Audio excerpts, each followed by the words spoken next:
Hey guys, welcome back to the channel. This week we are going to my Stop wife it. hates it when I swing my feet.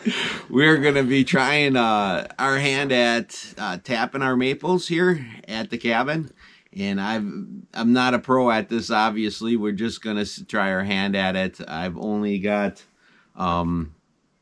6 spiles and 6 bags for collecting sap. We're going to start out really small and see if it's something that I'm even interested in.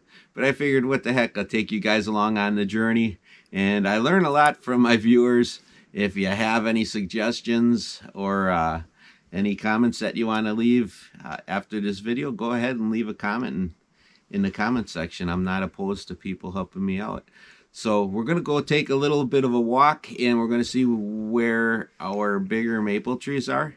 And because we literally have thousands of maples here on the property, we are only going to target some of the nicer sized ones. So what we did is we just went ahead, and our local hardware store up here, Biggery Ace Hardware in Iron River, had some kits available for a pretty cheap investment.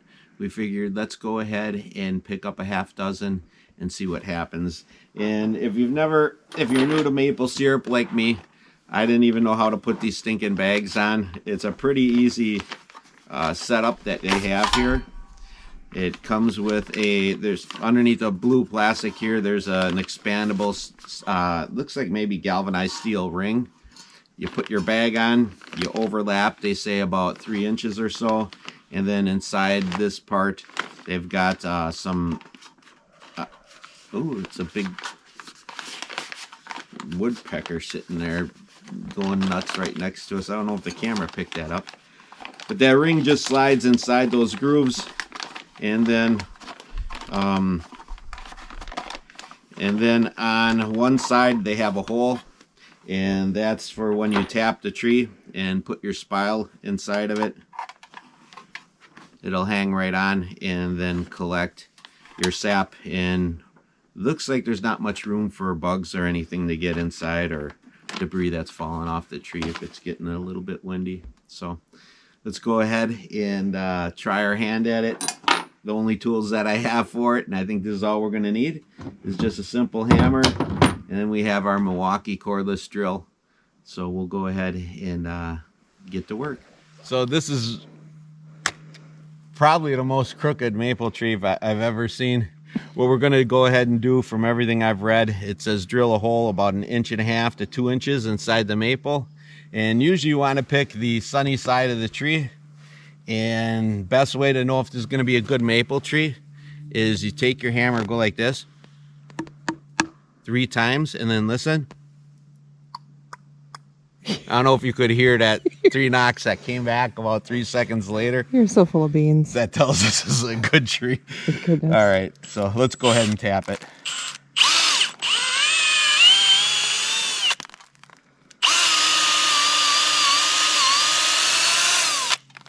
And that's roughly about 2 inches right there. Nothing's flowing yet.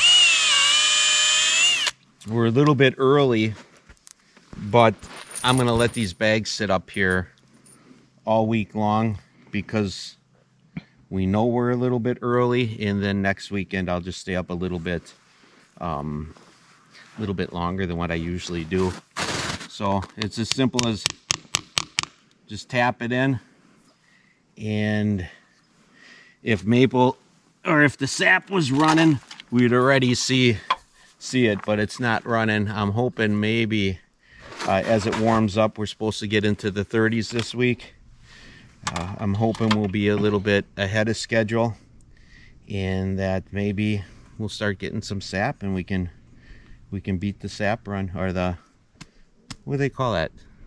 I don't know. Yeah, I guess it'd be sap, right? I guess so. So we're just trying to beat the sap run. We're new. All right. We're new at this game. We have no idea what we're doing. Because our snow is so stinking deep, and I'm lucky enough to be on top of a crust of snow because my feet are a little bit wider than my wife's. I'm going to go ahead and skirt across this snowbank, and I think I'm going to tap 4 or 5 of those maples right there.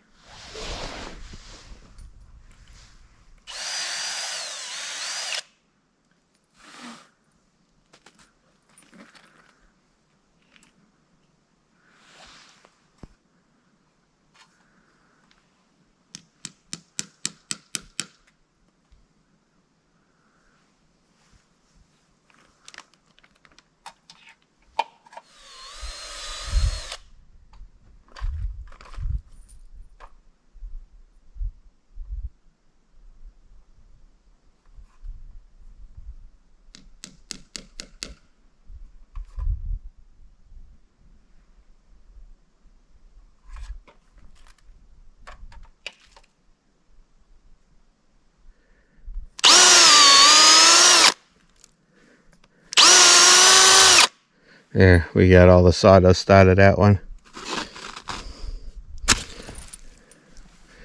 All right.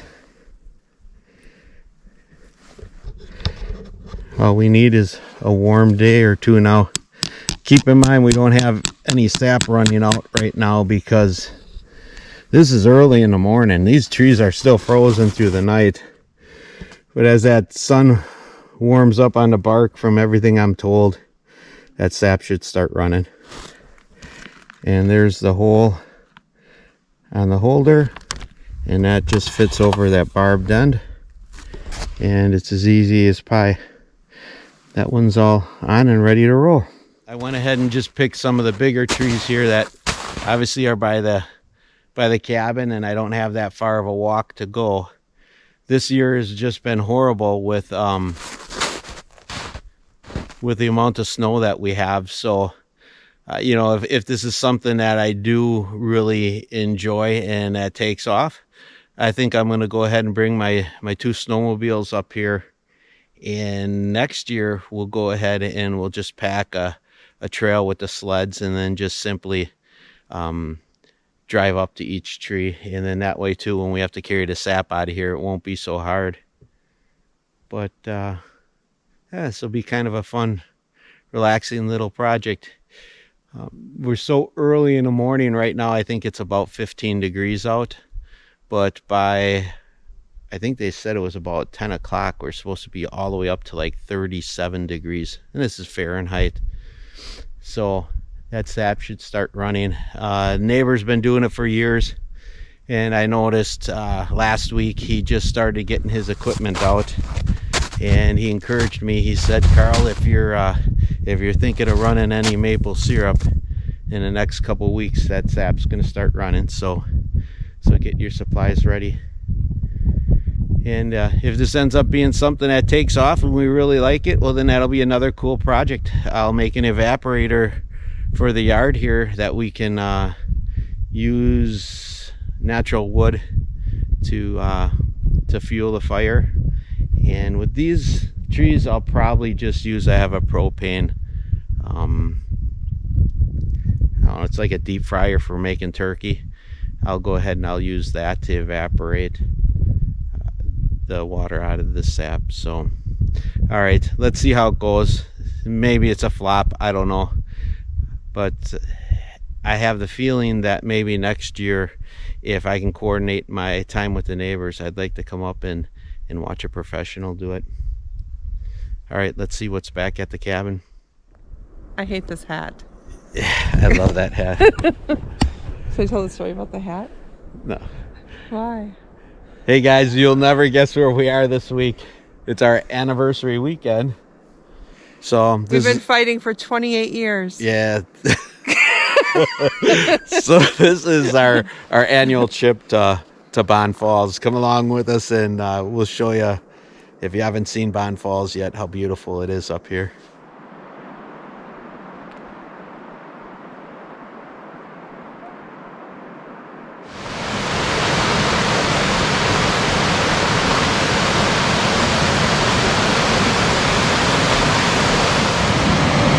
Yeah, there's a little snow here. Yeah, they have great floor seating. Yeah, I'm not getting my butt wet, so. Perfect view.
right, just a helpful hint to any of you who may be looking at coming here to Bond Falls.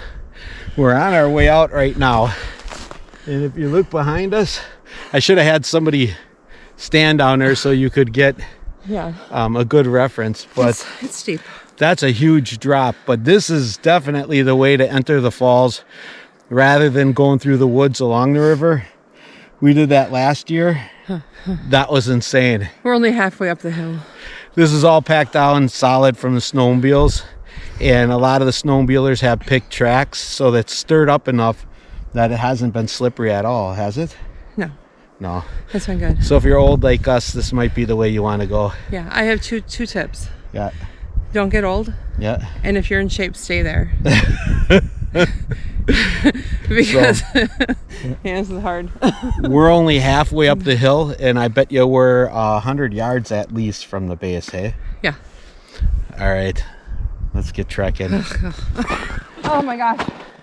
We're not even... oh gosh. We gotta go all the way around. Right? Yeah. Or is it right at the top there with that sign? Are you recording this? No. I wouldn't record you struggling. Look at the bright side. We're at least halfway up. Only half. That's pretty sweet. Get at it. Get at it.